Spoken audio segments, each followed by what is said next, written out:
Hey guys, how's it going? Welcome to my studio. This is Paint with Lovejoy. Thanks so much for joining me today.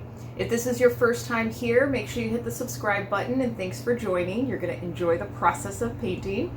If you're here for a second or third or fourth time, thanks so much for coming back and checking out another video, but more importantly, thanks for getting creative.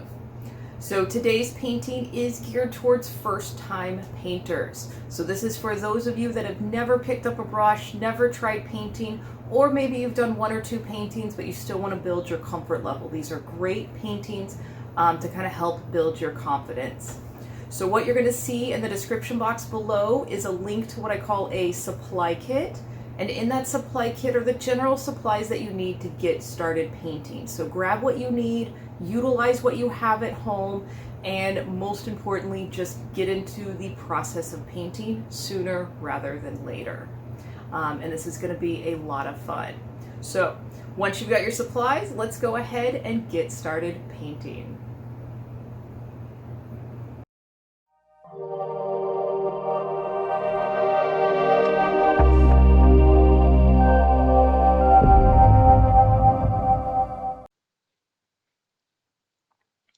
Alright guys, this is going to be a really fun Halloween silhouette painting, so grab your supplies, make sure you take your progress photos, and you are more than welcome to switch out the colors for the background. If you want to do a different color for your moon and your sky, feel free to do that. So we are going to start with that big moon, so we're mixing yellow and white, and it's easiest just to place a dot kind of in the center, it doesn't have to be exact, and then just keep making that dot bigger until you have your shape of your moon. And we are doing a full moon here. If you want to switch it out and do a crescent moon or half moon, go right ahead and do that. So I'd say, it's kind of the focus of the painting, so make it pretty big on there where it's filling up a good majority of your canvas, the width of your canvas. And then we're going to take a little orange, slap it right on there, wipe off the excess paint on your brush, and then go back and just with quick brush strokes, you can blend this into the yellow. And you'll notice that it kind of diffuses the orange paint. So this is called wet on wet blending. We're doing that same thing with a little bit of white and just kind of mixing it in there. So just kind of play with this process. This is kind of one of the fun aspects of beginning the stages of painting. And if you feel like finger painting, go right ahead and do that. It's very satisfying. So pause the video, take your progress photo. We're going to switch down to a smaller brush and we're going to put a perimeter of white paint around this moon. And this is because we're going to use a dark colored background and I don't want that background color mixing with the color of the moon. So if you put a white border, we'll be mixing into the white and bring it up as close to the yellow as we can. So once you've got a little ring of white on there, we're going to move right into purple, and I'm using that direct purple because this is nighttime, so I want it to be pretty dark. And we're just going to go from that white ring all the way to the edge of the canvas. And then you're going to take that and blend that purple into that white ring, that white paint, and use very kind of more controlled brush strokes as you come closer to your yellow and your moon. And you'll get more comfortable with more practice. So this is great practice of kind of brush control and applying your paint kind of thick as well as doing some blending. So these are great skills to just kind of start with. And then maybe the next time that you go to paint, you'll go, okay, this makes a little more sense. And with that being said, I do recommend that you paint on a regular basis. So again, we're filling that background in with a purple. I want you taking it all the way to the edge. And if you're on a stretched canvas, carry this purple around the sides. That way it looks nice when you hang it on your wall, having that color wrap around the edge. And I stated earlier, I do want you to apply this paint kind of thick. That makes the blending a little bit easier.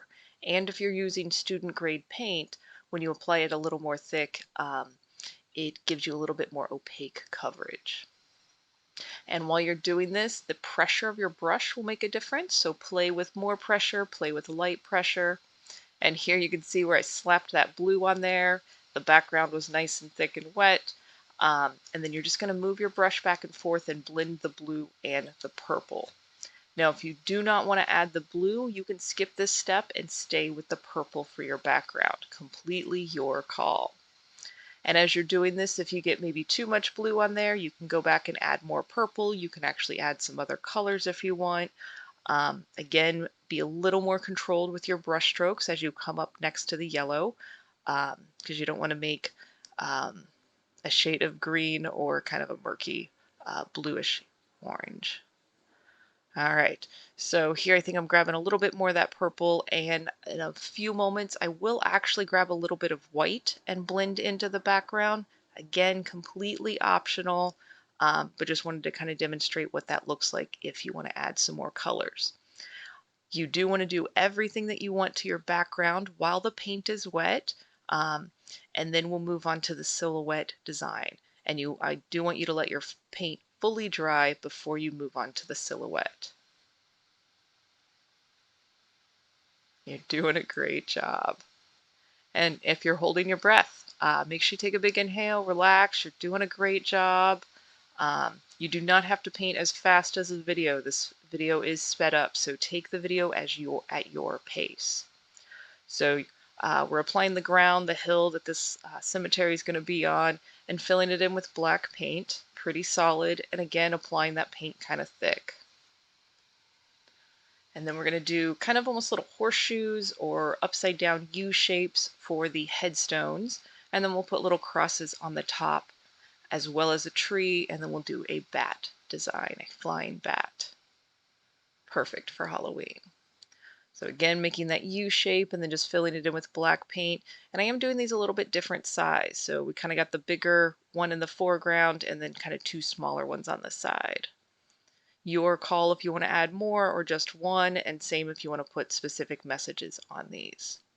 So now moving down to a smaller brush, either your middle flat brush or a pointy brush. And we're going to put the crosses on top.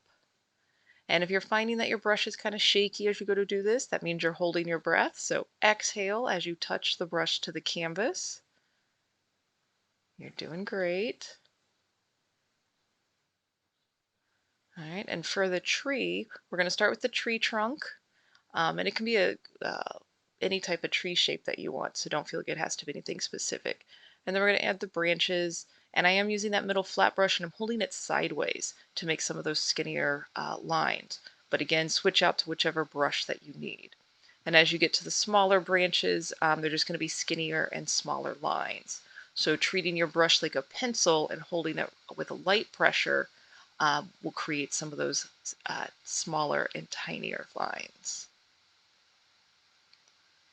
All right, and I've actually painted mine while the background was still wet, so you can see where the yellow is shining through on that headstone. I will go back and add a little more black on top of that.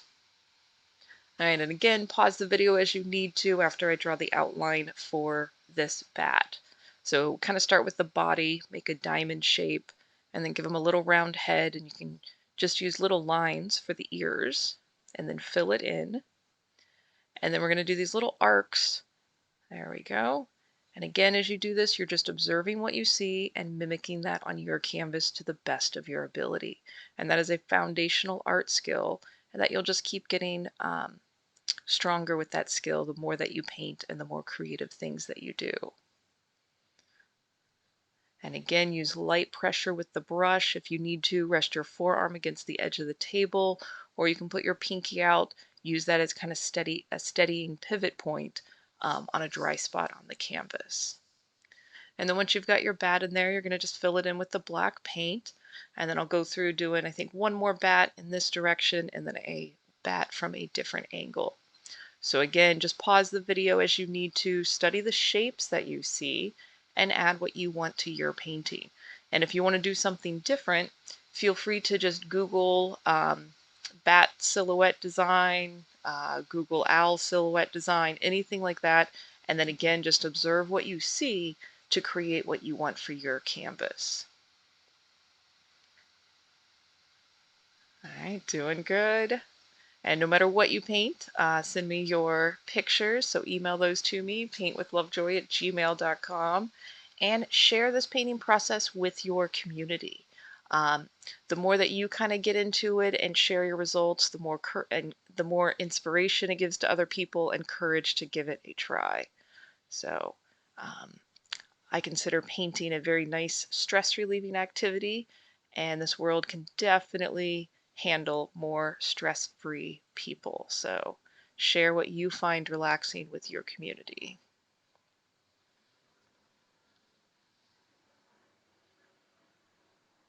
All right, so almost finished with that last bat, and we will move over to white paint to do the rest in peace, the RIP on the headstone, and a few highlights. Again, this is completely optional. You can add more information to the headstone if you want, less, you can change colors, and the highlights that we're going to put on here, they don't have to be solid white lines, just a little hint that this is where the moonlight is hitting the surface. So again, just kind of observe what you see and get a general area on your painting. And then as you're doing this, get out of your chair and look at your painting from about 5 to 10 feet away. This is the normal viewing distance for most things in life. So learning to kind of look at your artwork from that perspective while you're creating it will just help your process as you go along. And if it's too much to do the white paint, you can let all this dry and use a silver Sharpie marker or a white paint pen. So there's always options, and you can always make it mixed media. All right, guys, great job. Thanks so much for painting today. Don't wait too long to do your next painting. And until next time, cheers. Hey guys, I hope you enjoyed the process of painting, and I hope you're proud of yourself and you like the way that your paintings turned out. I highly recommend that you paint on a regular basis and try a variety of subject matters, and you'll kind of find your groove. But it's more about the process and painting multiple times rather than trying to get a perfect painting from your first get-go. So please keep painting. As you're uploading your pictures to social media, please tag me at or hashtag paintwithlovejoy and email me your photos of what you paint. paintwithlovejoy@gmail.com. I love seeing your pictures, and when I post those on social media, it encourages other people that are kind of scared to start painting. It encourages them to give it a try. So your sharing, your feedback really helps encourage others to kind of find the joy of painting as well. When you're ready to kind of step your skills up to your next level, check out my online school, paintwithlovejoy.com, and check out some of my more in-depth courses on there. I will have some intermediate courses as well as some beginner and advanced beginner classes on there. Check out the Paint Your Pet and the Palette Knife class. It's a lot of fun, and they're both pretty good stress relievers. So give those a try. I think that's it. I really am glad that you guys took time out of your day to hang out with me and you got creative. Again, don't wait too long before you get creative again. So until next time, cheers.